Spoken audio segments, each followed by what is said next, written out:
नाही, त्या गावामध्ये सुख नाही, सद्व्यवहार, सदाचार, सुविचार यांचं आचरण ज्या गावामध्ये आहे त्या गावात राहावं, त्या देशात राहावं, आहे की नाही? अशा दुष्ट गावामध्ये, दुष्ट देशामध्ये आपण राहू नये. म्हणून आमचा भारत काय आहे? सुंदर देश आहे महाराज.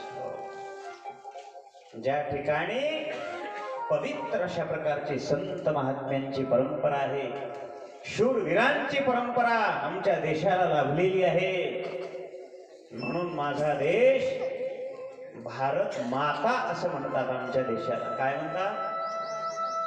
की सगळ्या जगाची माऊली जिथे आहे ती काय आहे? भारत माता आहे. माता म्हणून तिला माता म्हणावी.